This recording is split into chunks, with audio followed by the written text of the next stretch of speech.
Hello and welcome to the brand new episode of chit chat with Mustafa Shah. मेरी और आपकी मुलाकात होती है इतवार 10 बजे। वादा हुई कि गेस्ट ऐसे लेकर आऊँगा जिनसे मिलके आपको इंस्पिरेशन डेफिनेटली मिले और हमारे जो फन सेगमेंट्स हैं कड़वे गुण जैसे वो आपको एंटरटेन ज़रूर करें। आज हमारे स्टूडियोज़ में दो बहुत ही अमेजिंग गेस्ट मौजूद हैं।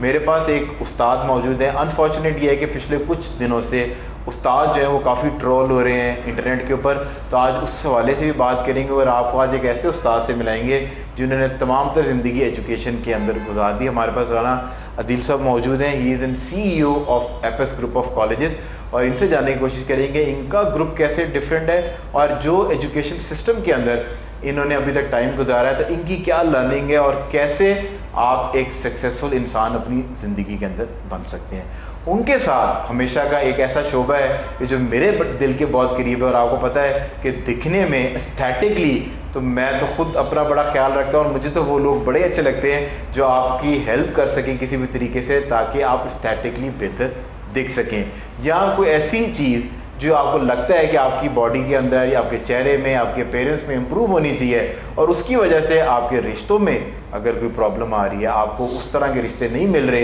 या कोई आपकी नाक की शेप बाय डिफ़ॉल्ट ऐसी है कि जब भी कोई वो विचोलन आती है और आपकी उस नाक को आइडेंटिफाई करके वो रिश्ता रह जाता है, तो आजकल हमारे पास एस्थेटिक्स वाले लोग मौजूद हैं, नायाब हमारे पास मौजूद हैं। इनका जो नाम है सोशल मीडिया पे वो भी नायाब एस्थेटिक्स से है। अगर आप इनको ढूंढना चाहें तो भी आपको मिल जाएंगी। Nayab, thank you so much for coming in. और आपसे जो है ना वो गप ज़रूर लगाएंगे कि ये जो सलोन्स का दौर ख़त्म हो रहा है और ये एस्थेटिक्स क्लिनिक का दौर आ रहा है, लोग कहते हैं कि उससे जाके फेशियल करा लो जो कि ट्रेंड है, ना कि उससे जाके फेशियल करा लो जिसने उस्ताद के नीचे लग के पेंसिल लगाने की तरह फेशियल करना जो है सीख लिया। मैं आपके पास ज़रूर आता हूँ। सबसे पहले sir thank you so much for coming in. और मैं जो कुछ भी हूँ I am by product of my Ustad, my teachers, my mentors. तो मैं तो जब भी किसी भी उस्ताद को मिलता हूँ, बेशक मुझे आप तो माशाल्लाह बड़े कॉम्पिटेंट इंसान है, मुझे ये भी पता हो कि मेरे से कोई उम्र में कम है और इनकॉम्पिटेंट है, पर जब अगर वो मुझे ये बता दे कि वो उस्ताद है तो उस्ताद एक रुतबे की एक रिस्पेक्ट है जो कि एज ए सोसाइटी हम लोगों ने अनफॉर्चुनेट ये है कि हम लोग उसको रिस्पेक्ट देते नहीं। हमें लगता है कि बाय डिफ़ॉल्ट एक बंदा जब ज़िंदगी में कुछ नहीं कर पाता तो वो जाके टीचर बन जाता है और स्कूल सिस्टम में तो खैर कुछ अनफॉर्चुनेट है, ऐसे ही है। सर थोड़ा सा अपने ब्रीफली अपने करियर के बारे में बताएं ताकि मेरे देखने वालों को आपसे एक कनेक्टिविटी हो जाए, फिर मैं आपसे एजुकेशन के ऊपर ज़रूर बात। बिस्मिल्लाहिर्रहमानिर्रहीम। एक तो आपका बहुत ज़्यादा शुक्रिया कि आपने मौका दिया आज इस प्रोग्राम में आने का। अभी आपने जैसे बड़ी खूबसूरत बात की कि जो कुछ नहीं कर पा रहा होता उसको एक आ जाता है कि उस्ताद बन जाए। ये बात आज से कोई 20 साल पहले तक तो मैं समझता हूँ कि ठीक है, क्योंकि आज से कोई तकरीबन 22 साल पहले जब मैंने इस करियर को चूज़ किया, मैंने M.Com किया अली कॉलेज ऑफ कॉमर्स से, और फिर कॉमर्स में मैंने M.Phil किया। तो उन्हीं डेज़ के अंदर मेरे कज़न्स, मेरे रिलेटिव्स, मेरे बहुत सारे दोस्त अब आप जो है वो मुख्तलिफ बैंक्स के अंदर ज्वाइनिंग दे रहे थे और एट दैट टाइम बैंक्स अच्छे भी बहुत थे। अभी तो खैर मैंने सुना जो दोस्त बैंक में थोड़ा काम करना मुश्किल हो गया, बट एट दैट टाइम जैसे वो बैंक ज्वाइन करते थे गाड़ी मिल जाती थी, घर मिल जाता था और फाइनली उनकी शादी भी बड़े अच्छे घर में क्योंकि प्रॉमिसिंग करियर था। तो लेकिन मुझे तब डिसाइड करना था कि मुझे बैंक में जाना है या मुझे एज टीचर अपने करियर को लेकर चलना है। तो तब अनडाउटेडली मेरी फैमिली की तरफ से भी मुझे थोड़ा प्रेशर था कि आप मास्टर बनने जा रहे हैं, तो ये एक नाम तब चलता था। लेकिन अल्लाह का बहुत शुक्र है कि पिछले 22-23 साल करियर के अंदर अल्लाह रब्बुल इज़्ज़त ने इस काम के अंदर मुझे इतनी इज़्ज़त दी है कि मैं जितना उस ज़ात का शुक्र अदा करूँ कम है। और टीचर बेसिकली सिर्फ सिखा देने का नाम नहीं है। असल में हो क्या रहा है कि एट दैट टाइम सोसाइटी के अंदर जब हम काम कर रहे होते हैं तो हम सिर्फ सिखाने के चक्कर में पड़ जाते हैं। ठीक है, आज जो आपने सिखा दिया वो आज पुराना हो गया, वो ऑब्सोलीट हो गया। आपको अगले दिन के लिए नया सीखना पड़ेगा। जब आप नया सीखेंगे तो आप बेहतर तरीके से बच्चों को सिखा भी सकेंगे। तो ये वो एक सिंपल फार्मूला रहा जो मैंने पिछले 22-23 साल के अंदर इसको मैंने कैरी ऑन किया। रहीमिया खान से मेरा ताल्लुक़ है। 1996 में जब मैं लाहौर आया हूँ तो लाहौर और रहीमिया खान में ऑलमोस्ट ऐसे ही फ़र्क था जैसे आज लाहौर और न्यूयॉर्क में फ़र्क है। बट आज रहीमिया खान भी बहुत डेवलप कर गया, लाहौर में भी बहुत तेज़ी से डेवलपमेंट हुई। 1996 में थोड़ा मुश्किल था दिल्ली कॉलेज ऑफ कॉमर्स और आई थिंक वो इंटरनेट ने और वो ग्लोबलाइजेशन वाला जो फॉर्मूला है, तो किसी भी आप शहर के अंदर रहते हुए आपको ट्रेंड्स पता चल जाते हैं लोगों के। तो बड़ा अच्छा वक्त गुजरा, लाहौर ने बहुत ज़्यादा सिखाया। लाहौर के अंदर पहली जो जॉब थी आपकी एज अ टीचर, सो आपने ये कहा कि आप उन टीचर्स में थे जो who wanted to be a teacher, yes, और ये आपका सोचा समझा डिसीजन था, और आपने जो है पहली what was your first job? देखिए, मैंने अपने करियर का स्टार्ट लिया होम ट्यूशन से। अच्छा, मुझे आज भी याद है, मैं अक्सर ये बात, आजकल होम ट्यूशन वाले बड़े ज़ेरे ताब आए हुए हैं, कोई फर्क नहीं पड़ता। देखिए, सही गलत हम क्या परसीव कर रहे हैं, बंदा जो हमें बता रहा है वो क्या मैसेज देने की कोशिश कर रहा है, ये बड़ा मैटर है कि जब तक आप उसकी नज़र से। मैंने नोट किया कि सर आपकी बॉडी लैंग्वेज तो बड़ी ज़बरदस्त किस्म की, बड़ी डायनामिक किस्म की बॉडी लैंग्वेज है। आजकल ये उस्तादों की बॉडी लैंग्वेज में भी बड़ा मसला चल रहा है। असल में बॉडी लैंग्वेज या आपका अपीयरेंस तब बेहतर होता है जब आपने अपने हाथ से काम किया होता है। ठीक है। अगर आप एक इल्म बस सुनते हैं और उसको बताना शुरू कर देते हैं तो वो कभी काफ़ी नहीं है। हमें बहुत ज़्यादा ज़रूरत है डिफरेंस क्रिएट करने की, इंफॉर्मेशन बिटवीन नॉलेज। इंफॉर्मेशन तो हम नेट पे भी डालेंगे तो एटम बॉम्ब से मिल जाएगी, लेकिन जब तक हम उस प्रोसेस में से नहीं गुजरेंगे वो नॉलेज, वो जो ग्रिंडिंग है, जब आप ग्रिंड होते हैं देन यू नो कि आप क्या सही है क्या गलत है, और फिर आपका अपना एक फ्लेवर होता है जो उसके अंदर आपका ऐड ऑन हो जाता है। तो मैं जो बात अभी आपसे शेयर करने जा रहा था कि पहली जो होम ट्यूशन मैंने पढ़ाई 1997 में, तो मुझे पहली फ़ी होम ट्यूशन में मिली 1200 रुपये। उसका क्या मुझे आज भी याद है। 1200 तो वैसे बड़े कौन से सन की बात करें? 99 की। 99 में आपको 1200 मिल गया, ये भी ज़्यादा थे। मैंने क्या पढ़ा रहे थे सर? मैं आपको अर्ज करता हूँ, मैंने 1999 में जब होम ट्यूशंस छोड़कर प्रॉपर फॉर्मल एजुकेशन देने की तरफ आया, तो एट दैट टाइम मैं home tuition say about 25,000 earn करता था अल्हम्दुलिल्लाह। और जब मैंने फर्स्ट जॉब शुरू की तो मैंने 12,000 से शुरू की इन 2000। और ये किसी यूनिवर्सिटी कॉलेज? जी सुपीरियर का मैं हिस्सा रहा। तो पहली जो मेरी जॉब सुपीरियर के अंदर थी वो 1200 से मैंने स्टार्ट लिया। तो यहाँ पे जो बात बहुत अहम है सुनने वालों के लिए, कि जो इंसान 1200 रुपये में खुश रहने की सलाहियत नहीं रखता, अल्लाह का शुक्र अदा करने की सलाहियत नहीं रखता, वो 12 लाख रुपए पर मंथ में भी खुश नहीं रह सकता। पैसा या उसकी जो हमें ख्वाहिशात तो लामहदूद है, वो तो बादशाह की भी देखे ना, आजकल अमेरिका बादशाह बना हुआ है तो उसकी भी ख्वाहिशात है, कोई पूरी दुनिया कोई कैप्चर कर जाए तो ख्वाहिशात तो लामहदूद होती हैं, लेकिन ज़रूरियात जो है ना वो जब आप अपने एक हद में रखते हैं तो आप अपनी अच्छी ज़िंदगी जो है वो गुजार पाते हैं। तो 1999-2000 में मुझे लगा कि यार ये होम ट्यूशंस जो है ना ये कोई बहुत लंबा नहीं है। ठीक है। तो एट दैट टाइम मैं पढ़ता था, मेरी स्टडीज़ चल रही थी, BCom किया, MCom किया दिल्ली कॉलेज से। तो ये 2000 में मुझे लगा कि नहीं, ये 25-30 हज़ार रुपया जो है ना ये आने वाले सालों में कभी भी मुझे उस तरह रिस्पेक्टफुली लेकर नहीं चलेगा, या इसको बढ़ाना पोटेंशियल नहीं है ना, मतलब पोटेंशियल वो। तो ये 2000 में फिर मैंने अल्हम्दुलिल्लाह अपने जॉइन यूनिवर्सिटी सुपीरियर को आपने, और सुपीरियर तब बना और उसकी हम कोर टीम में थे, उसकी पायनियर टीम में थे। और आप कॉमर्स आपकी जी मेरी स्पेशलिटी जो है वो कॉमर्स, मैंने MCom किया फाइनेंस के अंदर, और फिर पढ़ाया भी मैंने ICOM BCom, उसके जो अकाउंटिंग और सारे सब्जेक्ट्स थे। तो अल्हम्दुलिल्लाह सुमा अल्हम्दुलिल्लाह, अगर मैं आज पीछे अपने ऑलमोस्ट जो है ये कोई 2023 ये तकरीबन कोई जो 27 साल बनते हैं लाहौर के, अगर मैं पीछे इसको देखता हूँ तो अल्हम्दुलिल्लाह सुमा अल्हम्दुलिल्लाह के शहर ने बहुत इज़्ज़त दी, अल्लाह ने बड़ा करम किया, बहुत अच्छे दोस्त बने और बहुत सा लर्न किया लाइफ के अंदर, और ये फेज अभी भी चल रहा है। अगर वो तो टीचर तो वही होता है ना कि जो एवरीडे जैसे आपने बताया कि जो आज आपने सीखा है वो ऑब्सोलीट हो जाएगा, कल तो आपने कल नए ट्रेंड सीखने। होता क्या है, एक बात समझने की ज़रूरत है। आज जो बच्चा पैदा हो रहा है ना, वो बच्चा बिल्कुल iPhone 14 Pro है, ठीक है, और जिस टाइम का टीचर उसको पढ़ा रहा है ना वो बटनों वाला मोबाइल, वो नोकिया है, वो नोकिया है 3210 या 3310।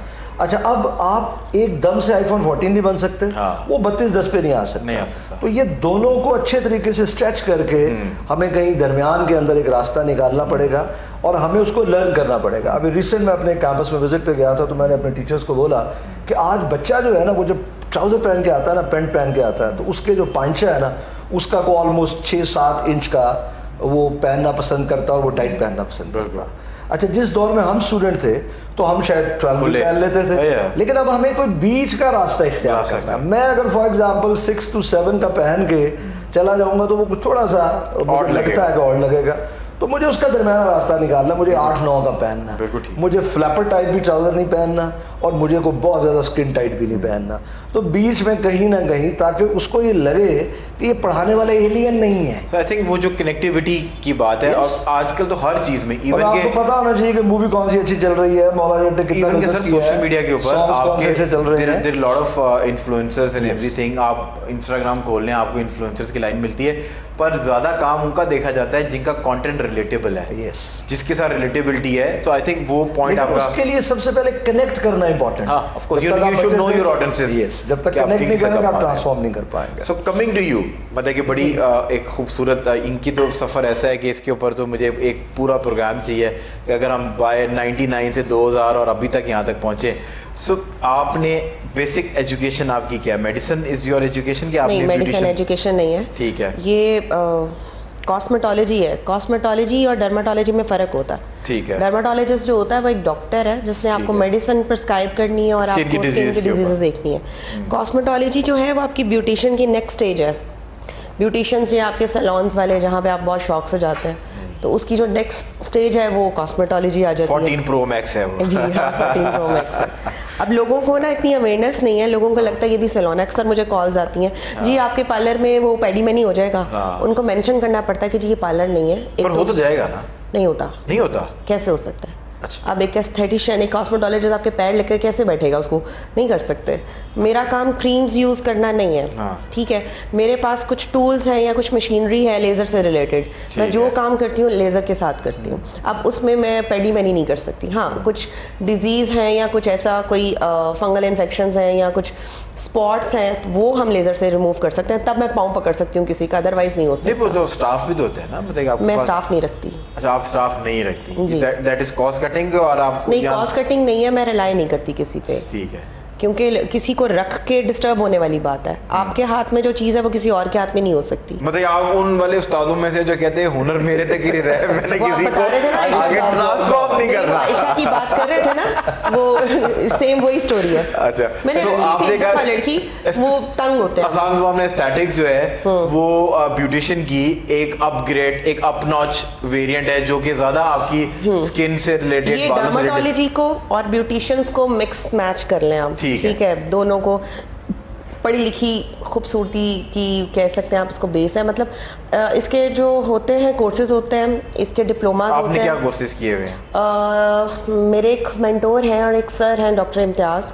यूके होते हैं, ठीक है। उनकी यूनिवर्सिटी है जहाँ पे एस्थेटिशियंस के छोटे छोटे कोर्सेज निकलते हैं। मैं उनके साथ पिछले 2016 से उनके साथ हूँ, ठीक है। 8-9 साल हो गए हम साथ हैं। तो मैंने ऑनलाइन उनके साथ स्टडीज़ कंप्लीट की अपनी और डिप्लोमास किए।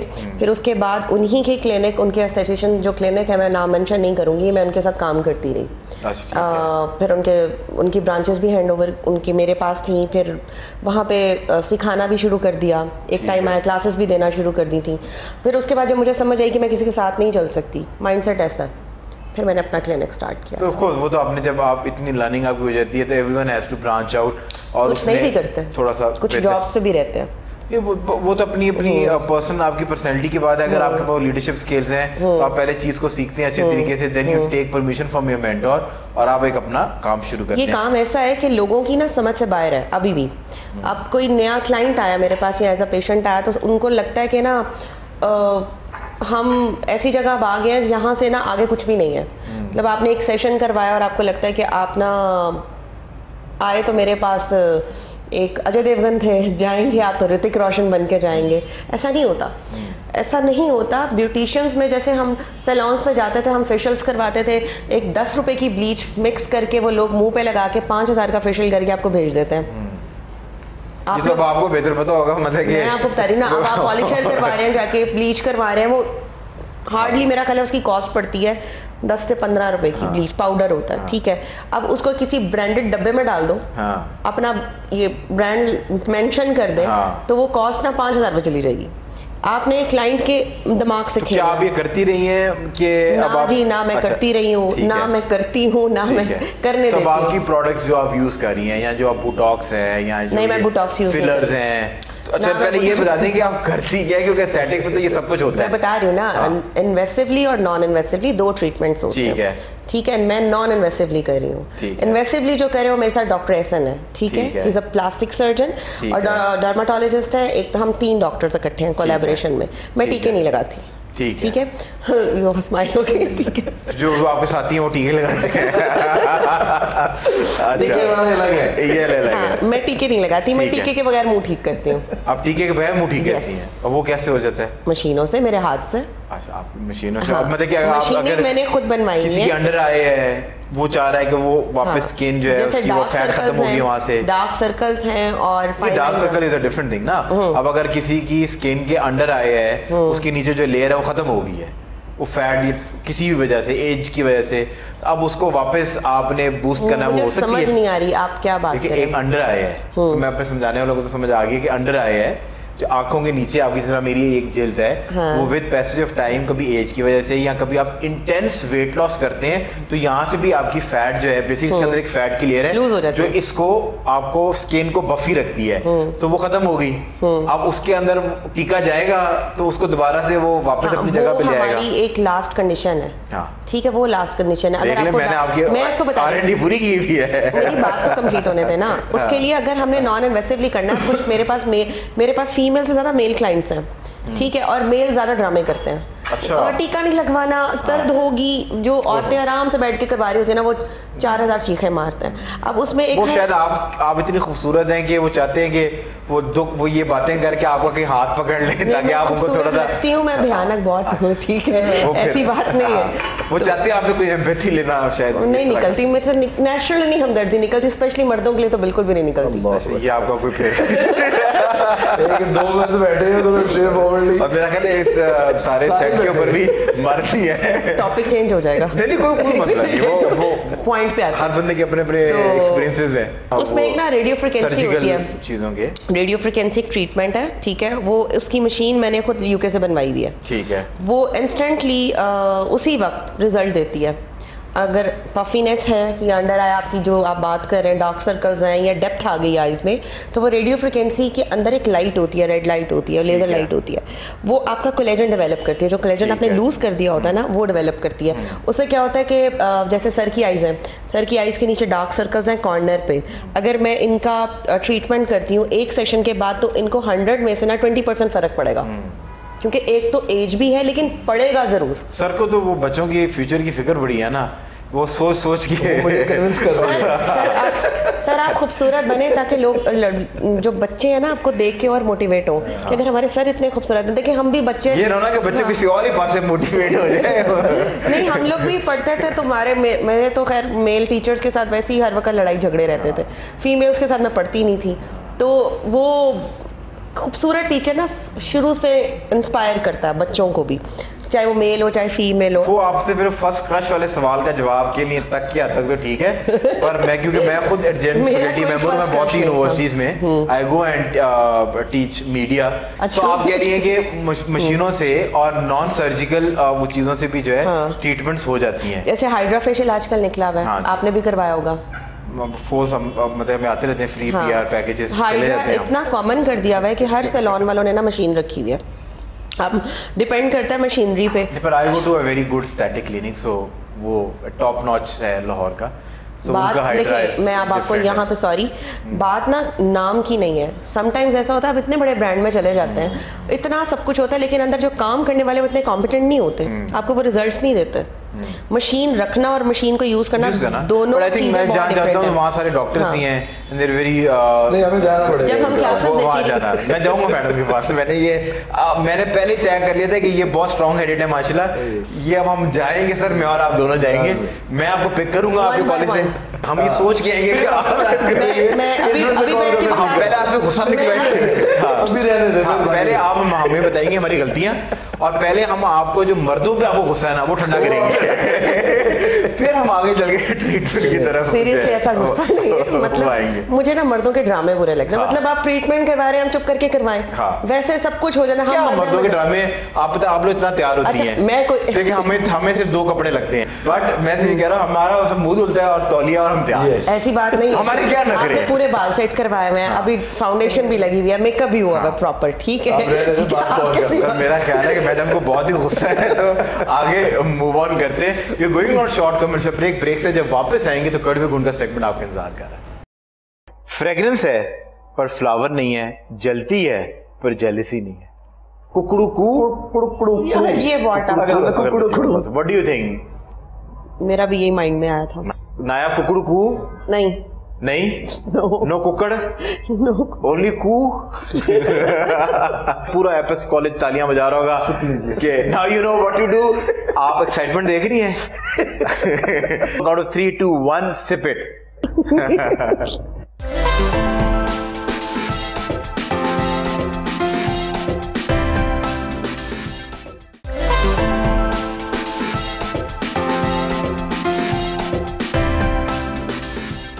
Welcome back from the break. We still in conversation with our amazing guest और वक्त आ गया कड़वे घून का। जैसे मैं आपको बता रहा था कि आपके साथ कॉफ़ी प्लेनेट की एस्प्रेसो शॉट्स प्लेस कर दी गई हैं। I am going to ask you question. अगर आप जवाब ठीक दे पाए so you can skip on that espresso shot sip, otherwise आपको छोटे छोटे सिप करने पड़ेंगे एस्प्रेसो शॉट के ऊपर। और कैच ये है कि आपका जो बजर है, जो पहले बजर बजाएगा वो right to give answer first reserve कर लेगा। अब आप बजर ढूंढें क्या है? कुकड़ू कू is your buzzer. Whosoever will hit the buzzer first, right to give answer first, वो रिजर्व कर लेगा। मैं तो बिल्कुल ही कहूँगा फिर चेंज कर दे। ये नहीं सही। फिर देख ले कि पूरा आप फिर ना करें। एपेक्स के मेरे बच्चे जो देखने वाले हैं वो एंजॉय करेंगे इसको। और कड़वे घून का कमाल ये है कि रिश्तों की तरह जितने पुराने होते जाते हैं उतने ज़्यादा कड़वे होते जाते हैं। हम इसको ज़्यादा वेट नहीं कराएंगे। तो माय फर्स्ट क्वेश्चन इज़, ये हम हर किसी से पूछते हैं, वो कौन सा ऐसा ड्राइवर है जो ड्राइव नहीं करता but yet called driver? Sir ये मैच टफ है, आप उस्ताद हैं। ड्राइव नहीं करता but who does not drive but yet called driver. अब नेचुरल सी बात है, जो ड्राइविंग सीट पे बैठता है वही ड्राइवर होता है। This person does not drive. ये जो कैमरे की इधर उधर से आवाजें आ रही है, हेल्प करना मना है, तो वो ड्राइव नहीं करता बट येट कॉल्ड ड्राइवर। कुकड़ू को जो पहले स्क्रू ड्राइवर।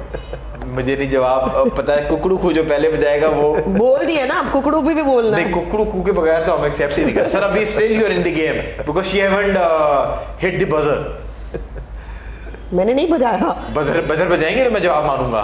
अच्छा, बोलना क्या है? यही जब वो आपकी मर्जी। मेरी वजह तरफ से बोल लेना प्लीज। नहीं मैं तो पैसे लेता हूँ बोलने के। अगर आप पैसे देंगी तो मैं आपके भी हाथों में बोल लूंगा। हमने बोलना है कुकड़ू कुकड़ू। आपने तो ये बोल दिया है। चलिए अब जवाब दो। Screw driver. One possible answer, she says screw driver. यकीन करें कि बिल्कुल तुक्के मार रही है और ये खुद भी नहीं मार रही।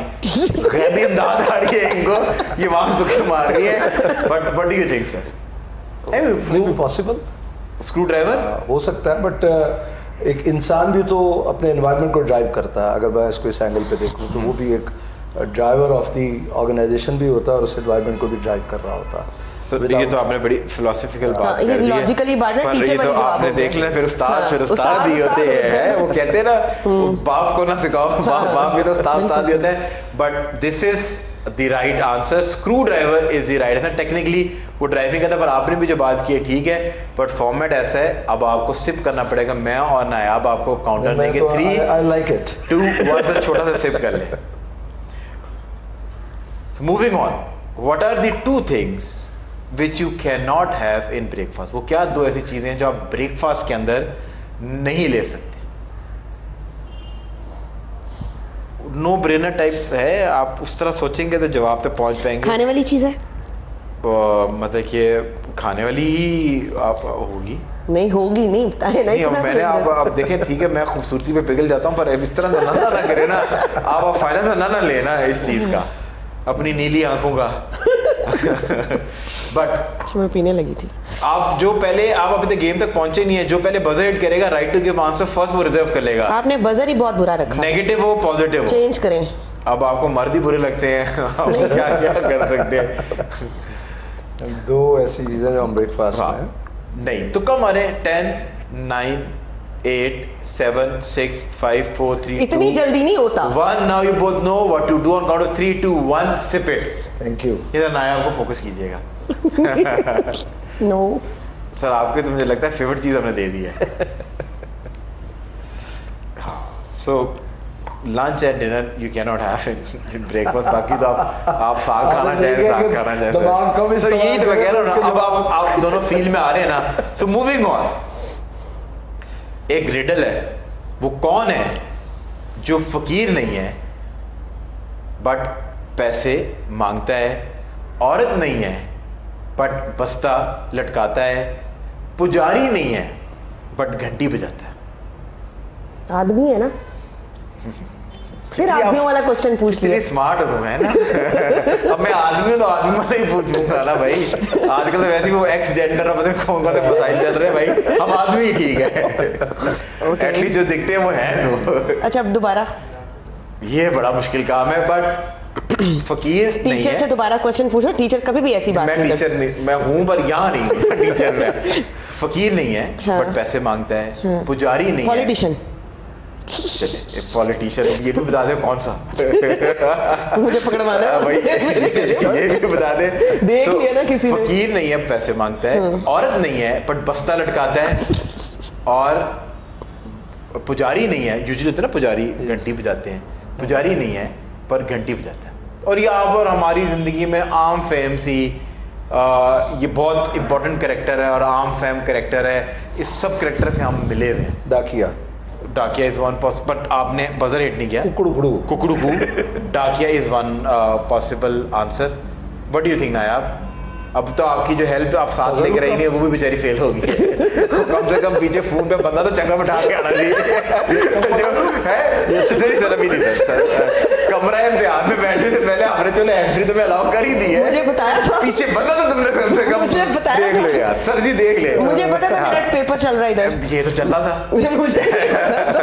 Let's enjoy. So you don't think कोई क्या आ रहा है सुबह इंसान ना मतलब इतने मुश्किल सवाल नहीं पूछ सकता। पॉलिटिशियन। हाँ मैंने पॉलिटिशियन बोला में आ रहा है। हाँ गोरा पॉलिटिशियन है। गोरे कौन है हमारे पॉलिटिशियन? कौन सा गोरा रह गया? मियां साहब कितने गोरे और क्या चिट्टा होता है, इनसे क्या चिट्टा होता है? तो कश्मीरी खान साहब गोरे नहीं है? खान साहब गोरे नहीं है? उनकी बात और है, उनकी आंखें शौकों पे उनकी बात और है, उनको नहीं बीच में लाना। खान साहब सर ये अलग नस्ल है। ये खान साहब है बट सर मुझे आप नून लीगी लग रहे हो। So the next question is एक और रिडल है। फ्रेग्रेंस है पर फ्लावर नहीं है, जलती है पर जेलिसी नहीं है। मोमबत्ती, अगरबत्ती, कुकड़ू यार ये बहुत टफ है। कुकड़ू। What do you think? मेरा भी यही माइंड में आया था। माइंड में है पर आप थोड़ी सी लेट हो गई हैं। Agarbatti is the right answer. पूरा एपेक्स कॉलेज तालियां बजा रहा होगा कि now you know what to do. आप एक्साइटमेंट देख रही हैं? ये एक्साइटमेंट किस चीज की? ये कि आपको सिप लगवाने की। आपको सिप लगाने की। पी लेती हूं, बस कर दे। नहीं आप थोड़ा सा सिप ले ले, जज्बाती होंगी तो अपना नुकसान हो जाएगा। आपने पूरा। So the next question is moving on. The next question is वो कौन सी ऐसी जगह है जहां रोड है नायाब पर गाड़ी नहीं है, जंगल है पर दरख्त नहीं है, शहर है पर लोग नहीं है? कौन सी ऐसी जगह है जहाँ रोड है गाड़ी नहीं है? रोड है गाड़ी नहीं है, जंगल है दरख्त नहीं है, शहर है पर लोग नहीं है। Deep thoughts. वापस आ जाए। बहुत दूर निकल गई आप, वापस आ जाए। गाड़ी ढूंढ रही थी।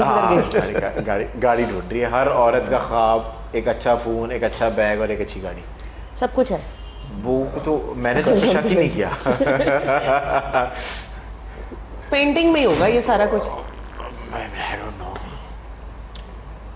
कहाँ से चुन के ये सवाल लिए? आपको फंसाने के लिए है। अपने में आप माशाल्लाह इतने बड़े लोग हैं, अपने में करियर में इस तरह तो नहीं ना फिर मजा आता। So what do you think? Nayab कुकड़ू कू? नहीं नो कुकड़, ओनली कू। So nobody is. सर आप उस्तादों के उस्ताद हैं। आप प्लीज जवाब दे दे। आप इनकी शागिर्दी में आ गई हैं?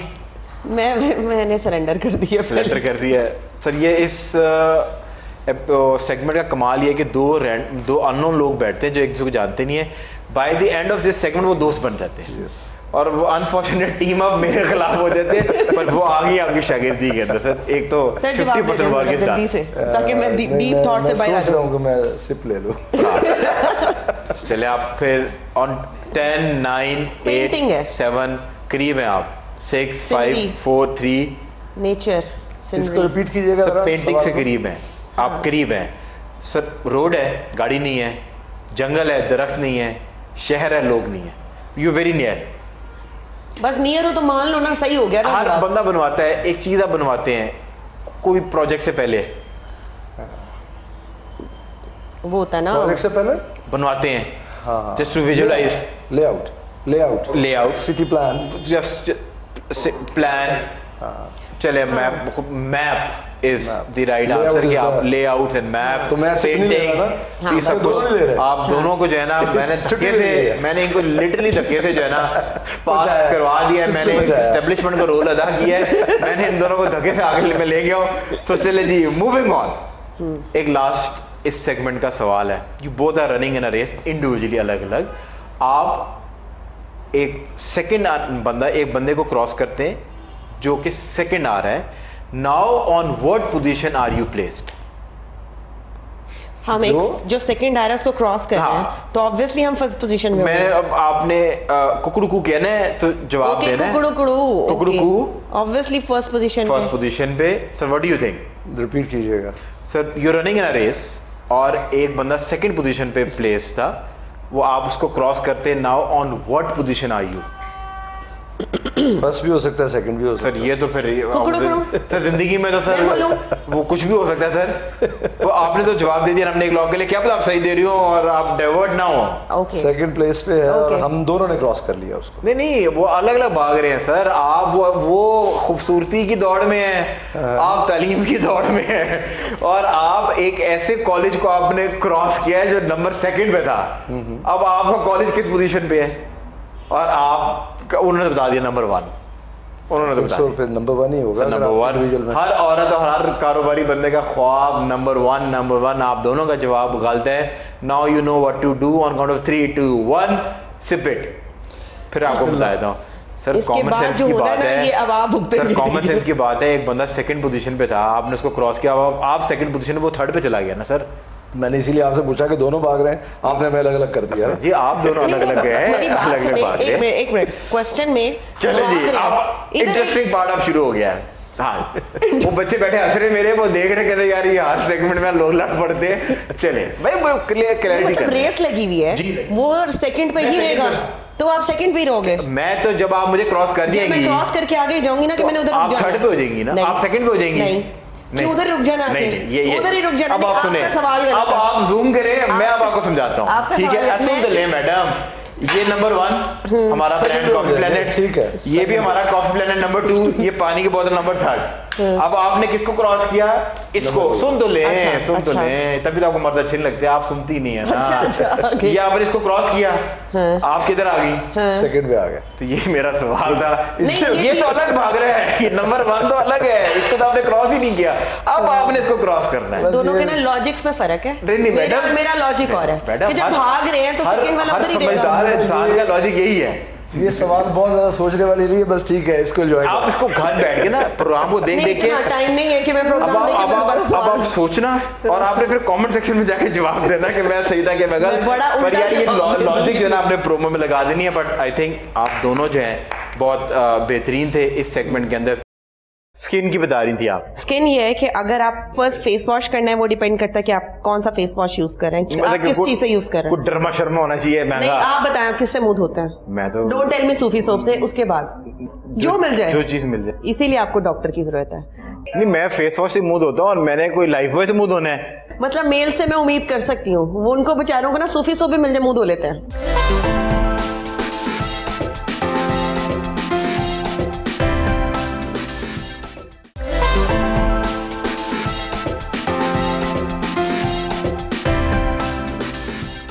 दो तीन एजुकेशन से रिलेटेड पैरेलल प्रॉब्लम्स जो हैं और वो कंट्रोवर्सीज जो हैं वो आपको भी इंटरनेट पे नज़र आ रही हैं।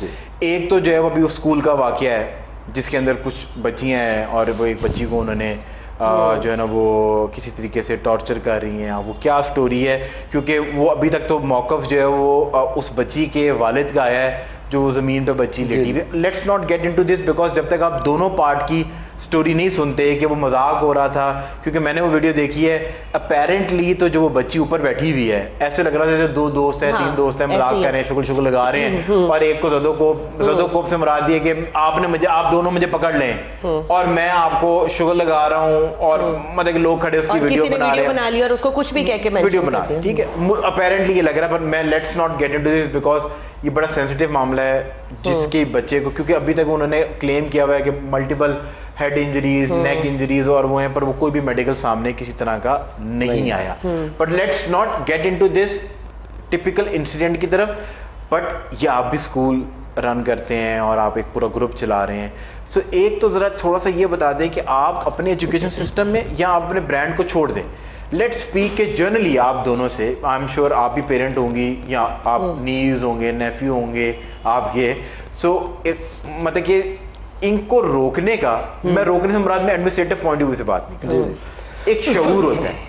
मतलब कि आप जब किसी को गाड़ी देते हैं ना, तो लर्निंग, अगर आप लाइसेंस देते हैं तो पहले आप लर्निंग बनाते हैं, फिर आप उसका टेस्ट लेते हैं और आप फिर उसको लाइसेंस देते हैं। मुझे ये लगता है, मतलब कि मैंने जो माशरे को मैं जितना देखता हूँ कि आप एक बच्चे को गाड़ी भी दे देते हैं, आज़ादी भी देते हैं, पैसे भी दे देते हैं, बट वो जो ट्रेनिंग है वो नहीं मिल पाती। So what is your take, आप दोनों की बल्कि टेक इसके ऊपर क्या है? ये जो एक टिपिकल इंसिडेंट आपने देखा और ये इंटरनेट के ऊपर वो एक स्कूल को बैश कर रहे हैं, और आई थिंक अगर आप किसी भी बड़े स्कूल के अंदर जाएंगे, या आप बड़े भी छोड़ें सर, आप किसी ऐसे ही आप बिल्कुल सरकारी जगह पे भी चले जाएंगे तो वो बच्चा अपने लेवल का नशा कर रहा है, सब कर रहे हैं, मतलब कि वो अपने लेवल का नशा, उसका लेवल का नशा गोल्ड लीफ है, ठीक है जी, वो एंजॉय करने के लिए एक एज ऐसी है।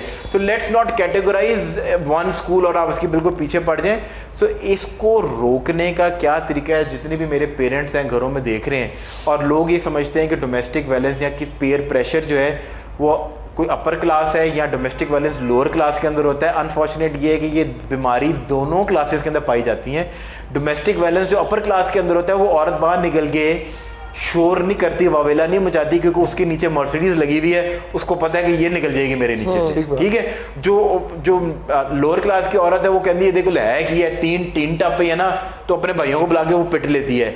और जो दूसरा वायलेंस है पेयर प्रेशर, वो पेयर प्रेशर नीचे लेवल पे भी है। आप जो बच्चा देखता है ना कि ये सुराब की साइकिल चला रहा है, तो वो कहता है कि मैंने भी सुराब की साइकिल लेनी है, इससे बेहतर साइकिल लेनी है।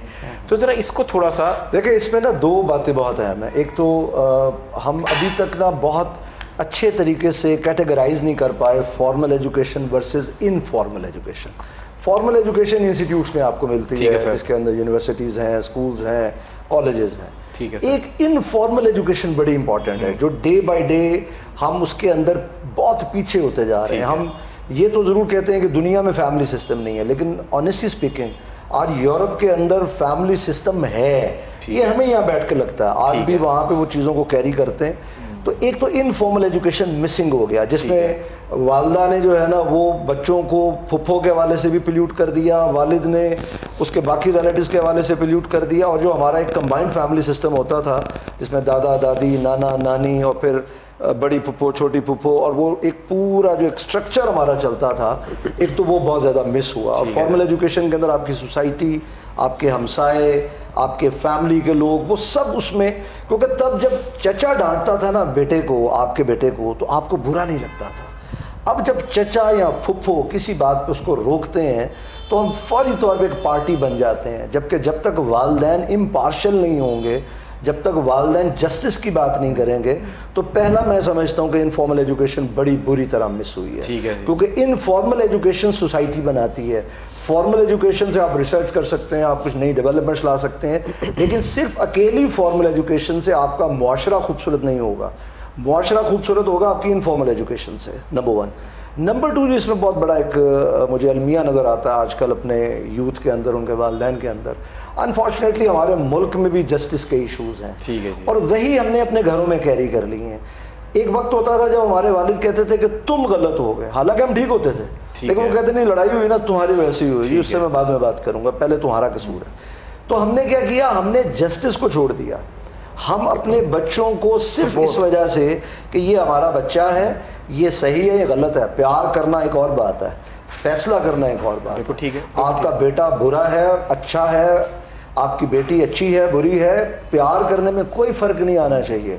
लेकिन अगर आप जस्टिस नहीं करेंगे और आप डिसाइड नहीं करेंगे कि मेरी बेटी या मेरा बेटा कहाँ गलत है, तो सोसाइटी कभी भी इसी वजह से शादीशुदा ज़िंदगियों में भी ज़्यादा प्रॉब्लम आ रही है, क्योंकि लड़की वाले जो हैं वो अपनी बेटी की पार्टी बन जाते हैं, लड़के वाले लड़के की पार्टी बन जाते हैं, और वो कोई म्यूचुअल तो आप उसको कभी भी रिजॉल्व नहीं कर पाते। तो आई थिंक सो कि ये दो बड़े एक अहम की फैक्टर्स हैं जिसकी वजह से अगर मैं एक नोट्स लेके जाना चाहूँ आपकी इस कॉन्वर्सेशन से, सो यू आर सेइंग कि पेरेंट्स को पेरेंटिंग पे काम करना चाहिए, और आपको जो उनके बड़े बुजुर्ग हैं उनके साथ उनकी सोबत में बैठाना चाहिए ताकि वो मेंटोर कर सकें। मतलब आप देखिए, आप हैरान होंगे, हम अपने कॉलेजेस के अंदर एक प्रॉपर साल के शुरू में हर साल एक पेरेंटिंग सेशन करते हैं। जी जी। इवन हम बिलाल कुतुब साहब को इनवाइट करते हैं, और इस तरह के जो बहुत सारे लोग हैं, अकेले वालिदैन को बिठा के हम ये समझाने की कोशिश करते हैं कि आप कितने अहम हैं, आपका जो आने वाला कल है वो कितना अहम है। क्योंकि आपने अगर अपनी औलाद की ठीक तरबियत कर दी, आपने अपनी औलाद को फाइट बैक करना सिखा दिया, पॉजिटिविटी सिखा दी, सही गलत की तमीज़ सिखा दी और अदब सिखा दिया, तो फिर वो एक ऐसा एसेट है कि जब तक उसकी ज़िंदगी है और जब तक उसकी आने वाली नस्लें उसके साथ चलती जाएंगी, वो उस फैमिली के डीएनए में आ जाएगा। आई थिंक सर ये तो स्किल है ना। yes. अगर आपको कोप अप करना आता हो, कि अगर आपको हर सिचुएशन के साथ कोप अप और राइट और रॉन्ग हर सिचुएशन में रहते हुए, मैं इसको स्किल नहीं समझता, मैं इसको समझता हूँ कि आप एक एनवायरनमेंट डेवलप करते हैं अपने घर के अंदर, वालिदैन एक एनवायरनमेंट डेवलप करते हैं सच बोलने का, जस्टिस करने का, बाउंस बैक करने का, परेशानी के अंदर कोशिश करने का, सब्र करने का, अल्लाह का शुक्र अदा करने का, तो वो आपके जब तक पूरे अटायर से वो झलकता नहीं है वो ट्रांसफॉर्म नहीं हो सकता। It's not only the skill, ये बेसिकली वो ऐनक का शीशा है जो आपको ठीक करना पड़ेगा। अगर मैंने कोई ऐसा नंबर ऐनक का पहना है तो आप मुझे भी, शायद मैं आपको देख रहा हूँ, अगर वो रॉन्ग ग्लासेस होंगे मेरे तो आप मुझे ब्लर नज़र आएंगे, और जैसे ही वो ठीक होगा चीज़ें ठीक होना है। तो ये बैक ऑफ द माइंड चीज़ों को थोड़ा सा करने की ज़रूरत है। इन अ नटशेल आपको पेरेंट्स को थोड़ा सा बच्चों को सिवाय फैसिलिटीज़ के इदारों को काउंसलिंग करने की ज़रूरत है। बेचारे बिल्कुल एक बीज की मान्यता है ना, बीज को तो हमने देखना है कि हमने कहाँ बोना है, फिर हमने देखना है कि इसको कब धूप से बचाना है, कब इसको पानी देना है, कब इसको खाद देनी है। तो उस बीज के दो माली हैं बेसिकली, एक इदारा और उस्ताद, और दूसरा जो है वो वालिदैन। मुझे लगता है सर आज के पेरेंट्स का एक ही फोकस है कि बच्चे को साल में एक इंटरनेशनल टूर देना है ताकि वो अपने सोशल मीडिया के ऊपर वो डाल सके बच्चे को। हाँ, मतलब कि बच्चे को कपड़े बेहतर देने, शिकार हो गया है ना, inferiority complex, not even complex, एहसास कमतरी, क्योंकि उस बाप में या उस माँ में वो एहसास कमतरी थी। अब वो ज़िंदगी के अंदर उनका वो पैसे आ गए हैं तो वो बच्चों के अंदर वो चीज़ नहीं आने देते। पर I think when I grow up, my parents and my grandfather always tell me कि एहसास कमतरी जो है एक बुरा लफ्ज़ है, कि तुम्हारी पर्सनैलिटी इतनी अच्छी होनी चाहिए कि तुम पैदल जाओ या कोई बड़ी बड़ी गाड़ी में जाओ, ब्रांड तुम्हें इंट्रोड्यूस नहीं करवाना चाहिए, पर्सनैलिटी इतनी वज़ादार होनी चाहिए कि आप किसी से गप मारे तो आफ्टर 5 मिनट आप उसके दोस्त बन जाए। पढ़ाई जो है ना वो एवरेज अबव एवरेज हो, कोई फ़र्क नहीं पड़ता। हमने जो यूनिवर्सिटीज़ के अंदर पढ़ा वो 100% रेप्लिका नहीं हो। मेरा ख्याल मैं आपसे ज़्यादा इंस्पायर इस वजह से क्योंकि आप वो कोई भी बड़े बड़े आपने मुश्किल नाम नहीं बताया, मैं वो फ्लाम वाले हार्ड वर्क गया तो वो आई मीन एक रिलेटेबिलिटी होती है ना। तो आपने बच्चों को लोकल सिस्टम से एजुकेशन ली, और हमें अपने बच्चों को सबसे पहले सिखाना है सब्र क्या चीज़ है, हमें अपने बच्चों को सिखाना है शुक्र क्या चीज़ है, और हमें अपने बच्चों को सिखाना है कि खुश कैसे रहते हैं। अगर हम ये तीन बच्चे अब ये तीन बातें हम अपने बच्चों को सिखाने में कामयाब होते हैं, इदारा भी और वालिदैन भी, तो फिर इस तरह के जो इंसिडेंट्स हमें नज़र आ रहे हैं, एक्सीडेंट्स वो कम हो जाएंगे, वो इंशाल्लाह नहीं होंगे, वो कम हो जाएंगे। अच्छा नायाब, सिर्फ टूवर्ड्स दी एंड, क्योंकि मौसम है आजकल, सर्दी है, पोल्यूशन, और आपका वो कहते हैं कि जी फॉग है, स्मॉग है, सो स्किन के हवाले से अगर आपने स्किन को फ्रेश रखना है, कोई ऐसा एक थंब रूल, कुछ चीज़ ऐसी बता दें कि क्या है वो उसको मॉइस्चराइज रखने से स्किन बेहतर रहती है, उसकी क्लीनिंग प्रॉपर होनी चाहिए। तो कुछ ऐसी चीज़ें कि जो बच्चियाँ, यंग बच्चियाँ देख रही हैं और उनकी स्किन की कोई प्रॉब्लम्स हैं तो कुछ बेहतरी आ जाए उनकी स्किन में। स्किन ये है कि अगर आप सबसे पहली बात पानी ज़्यादा पिए, ठीक है, अगर आप पानी पी रहे हैं तो ज़रूरत नहीं है। दूसरा मॉइस्चराइजर, पानी ये भी थोड़ा सा बता दें कि पानी ज़्यादा, इसमें भी बड़ी मिथ्स होगी, कहते हैं 10 गिलास, वो कहता है जितनी प्यास लगे। मेरी बात सुने, ये फजूल बात है कि 8 गिलास पानी डेली का पीना चाहिए, मैं ये बात करती भी नहीं हूँ। ठीक है, कैपेसिटी होती है हर इंसान की, 8 गिलास पानी हो सकता है कि इंसान ना पिए, उसको नौजिया शुरू हो जाए, उसकी तबीयत ख़राब होना शुरू हो जाए। जितने पी सकते हैं आप, जितना आप कंफर्टेबिलिटी पी सकते हैं। आप सुबह उठते हैं मॉर्निंग में, लोग कहते हैं जी 2 गिलास पानी नहीं पिए जाते, मेरे से तो नहीं। अब आप कह रही हैं कि जब आप थंब रूल लिए जब थर्स्टी हो, बॉटल पास पड़ी हुई है, आप सिप सिप करके पीते रहें, लेकिन आप पीते रहें, स्किन हाइड्रेटेड रहती है उससे। दूसरा ये है कि आपकी ना 3 चीज़ें बड़ी मस्ट होती हैं आपकी डेली रूटीन के लिए। जैसे मेरी एक रूटीन है, अगर मैं उठी हूँ, जब मैंने फेस वॉश किया अपना, एक तो सबसे पहले कि फेस वॉश आप पहले हंस लें, फिर मैं बात कर लेती हूँ। तो आपको वैसे देख के मुस्कुरा रहा हूँ। आपकी पर्सनैलिटी अगर मेरे चेहरे पे मुस्कुराहट लेकर आती है तो इसमें मसला तो नहीं होना चाहिए कोई।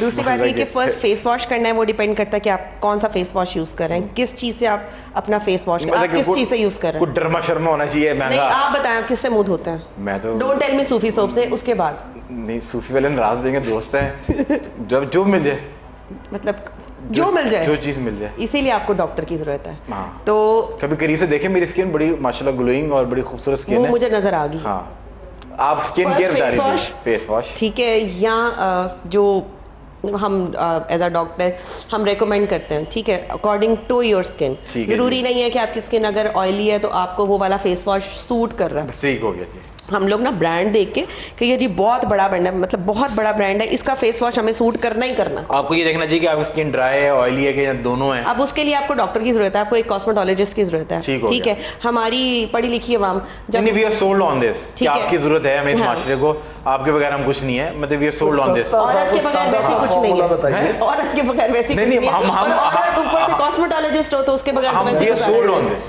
हमारे मुल्क का ना एक बहुत बड़ा नंबर जो है ना, वो 400-500 हज़ार 1500 2000 का फेस वॉश नहीं दे सकता। हाँ। कुछ सस्ता सा फार्मूला बताएं। सर 200 का भी मिल जाता है फेस वॉश। नहीं सर, मिल जाते हैं, ऐसी बात नहीं है। आप सिंपल अगर फेस वॉश नहीं भी यूज करते तो आप डव सोप भी यूज कर लेते, वो भी बहुत अच्छा है। माशाल्लाह, आपने कितना सस्ते वाले सोप का नाम ले लिया है, पर खैर मतलब ये समझ आ गई हमें। क्या चाह रहे हो? सूफी सोप, फिर मैंने सही बोला, मैं कुछ नहीं चाह रहा, मैं सूफी सोप सही बोला था, वो सबसे सस्ता है, गिफ्ट करूंगी अब। अच्छा, दूसरी बात आपसे मुझे यही उम्मीद है, सस्ते की उम्मीद है। चले मूविंग ऑन। उसके बाद पानी हो गया, एक अच्छा डिसेंट फेस वॉश हो गया। हाँ, उसके बाद जब आप फेस वॉश करते हैं ना, एकदम आपकी स्किन ना ड्राई होती है, ठीक है, मॉइस्चराइजर, उसी वक्त आपको मॉइस्चराइजर की जरूरत है। ये मेन पॉइंट है जब आपकी स्किन खराब होती है, ठीक है, आप मुंह धो के टॉवल से उसको रगड़ रगड़ के साफ करके, हम कहते हैं खुश साफ बेहतरीन वीआईपी चमक गया मुंह, ठीक है, और आप इसी तरह काम पे चले जाते हैं। उसी वक्त आपको फेस पे मॉइस्चराइजर की जरूरत होती है, ठीक है। अब मॉइस्चराइजर पे बात आ रही है कि मॉइस्चराइजर कौन सा होना चाहिए। अगर आपकी ऑयली स्किन है, आप ऑयल बेस्ड मॉइस्चराइजर यूज कर रहे हैं, जितनी डस्ट है आप चिपका के आएंगे, ठीक है। फिर आपने सनस्क्रीन जरूरी है।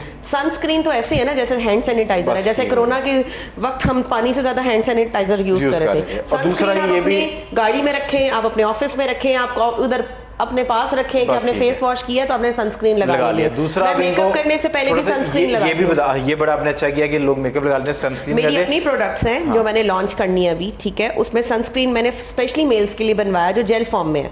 अच्छा, एक चीज़ ये बता दें नायाब कि ये जो आजकल हम गर्म पानी से नहाते हैं तो देखने वालों को कि गर्म पानी जब आप यूज़ करते हैं तो आपके पोर्स ओपन हो जाते हैं, तो इसको फिर बंद करने के लिए कि ठंडे पानी से इसको बंद किया करें, नहीं तो आप बहुत सारे बैक्टीरिया और जर्म्स को भी अट्रैक्ट कर लेते हैं। ना आपने सर गर्म पानी से धोना है, ना आपने फेस गर्म पानी से धोना है, दोनों चीज़ें, मतलब बहुत ज़्यादा गर्म पानी भी ना आपके स्कैल्प के लिए और आपके फेस के लिए अच्छा नहीं है, ठीक है। ठंडे पानी से तो मुंह धोने से वैसे ही आपकी एजिंग साइंस कम होते हैं, आपके पोर्स बंद होते हैं। आपने देखा है ब्लड प्रेशर लो होता है, हार्ट बीट कम होती है। ब्लड प्रेशर बीच में से कहाँ आ गया? स्किन की बात हो रही है। मर्दों में ब्लड प्रेशर बहुत, आपको बताओ कितनी की ऐसी हरकतें ना करें जिनका बीपी हाई हो जाए, अपनी वजह से होता है उनका। वो फिर उसकी नहीं तो बंदे को मेरी तरह कुंवारा, मेरी तरह सर मैंने कह दिया ना सर कि फिर तो उसको कुंवारा रहना चाहिए। सर आपका तजर्बा ज्यादा, आपकी 2 वाइफ्स हैं। नहीं ये काट देना यार, ये इसमें ना है, इसमें बिना है उस्ताद, हमारे उस्ताद को ना छेड़े। सर कम्युनिटी, लास्ट सवाल बड़ा ब्रीफ था। कासिम अली शाह साहब मेरे भी बड़े मोहतरम हैं, आपके भी बड़े मोहतरम हैं, और वो एक उस्ताद हैं। जो एक्टिविटी खान साहब के पास हुई, फॉर एग्जांपल आप आए, मैडम आई, कुछ चीज़ गलत होगी शो में, तो हम उसको रोक भी तो सकते हैं, मतलब कि नहीं हुआ शो को, खुदा आप मैं अच्छा नहीं लग रहा उसके अंदर। दूसरी चीज़, बहुत से लोग ये बात कर रहे हैं, मेरे मीडिया के दोस्त हैं क्योंकि सोशल मीडिया पे कनेक्टेड हैं, कि जो सारी ज़िंदगी पैसे कमाए जिसने बॉडी लैंग्वेज बेहतर करने पे, उसकी मौके पे अपनी बॉडी लैंग्वेज जो है ना बिल्कुल एक तरह की बुरी लगी या फ्लॉप होगी। तीसरी चीज़, अगर आपने करेक्टर बिल्ड किया कि मैं उस्ताद हूँ, और आपने जिस तरह अभी आपसे बात हुई और आपने बड़े प्राउडली कहा कि जी मैं वो उस्ताद हूँ जिसने जानबूझ के, डिसीजन जो था मेरा वो अवेयर डिसीजन था ना, I wanted to be a teacher, so उन्होंने उस्ताद कहा कि जी क्या एक उस्ताद पॉलिटिशियन बन सकता है, तो क्या पॉलिटिशियन उस्ताद से ऊपर का मुकाम है। फिर उन्होंने कहा कि मेरे करोड़ों फॉलोअर्स हैं, तो अभी तक तो पाकिस्तान के अंदर जो रिकॉर्डेड है वो 2 करोड़ फॉलोअर्स जो हैं वो हैं किसी इंसान के, वो खान साहब हैं। तो क्या आप खान साहब से अगर तो बड़े लीडर हैं तो आप इंडिपेंडेंट लड़ लें, आप क्यों खान साहब के साथ वो एक MP है कि नहीं, और MP है तो आप यकीन करें कि आजकल हर किसी को टिकट मिल रहा है। तो ये चीज़ें ज़रूरी थी। मैं कैटेगोरिकली आप इस पे बात करें क्योंकि आप जैसे उस्ताद को इसको एड्रेस करना ज़रूरी है, क्योंकि बहुत सारे यंग लोग who wanted to be a teacher कहेंगे यार ये मतलब कि कोई बहुत छोटी चीज़ है, फिर कोई MP है या कोई मिनिस्टर का पॉलिटिकल सेक्रेटरी लग जाओ, शायद ये ज़्यादा ताकतवर चीज़ है। देखिए इसमें ना एक तो इस पे बात स्पेसिफिकली इस इंसिडेंट के हवाले से बात करने से पहले एक बात मैं ज़रूर कहना चाहूँगा, हमने अपनी सोसाइटी में ना अपने फ़िल्टर जो है ना उसके पोर्स बहुत माइन्यूट कर लिए हैं, बहुत बारीक कर लिए हैं। यस, हम क्या करते हैं कि हम उस फ्लो ऑफ इंफॉर्मेशन को जाने नहीं देते। हमने अपनी ज़ात के लिए हम चाहते हैं कि फ़िल्टर हो ही ना, मैं जो मर्ज़ी बात करूं, मुस्तफा साहब के पास उसका फ़िल्टर नहीं होना चाहिए, बट अगर आप तो बात कर रहे हैं तो मैं इस कदर फ़िल्टर करूंगा कि आपके लिए आपकी बात को उसमें से निकलना ही नामुमकिन हो जाएगा।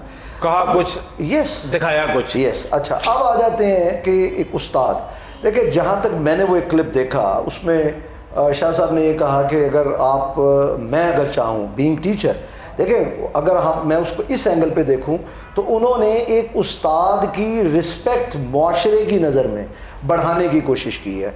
जो बात आप कर रहे हैं, आज भी लोगों को ये लगता है कि जो टीचिंग है वो बहुत पैसे कमाने वाला शोबा नहीं है, टीचिंग जो है वो बहुत ज़्यादा पावरफुल शोबा नहीं है। नहीं सर, जो आपके रिस्क पे जो घड़ी है वो चमक के बता रही है कि पैसा है।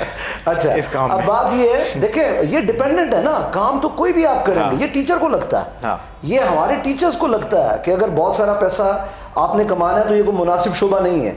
अच्छा, अब जो शाह साहब ने जो सवाल वहाँ किया उसका एंगल ये था कि अगर एक उस्ताद पॉलिटिक्स में आना चाहे, एक उस्ताद आपके एक पुराने पॉलिटिशियन की रिप्लेसमेंट में टिकट लेना चाहे, तो क्या आप टिकट देंगे?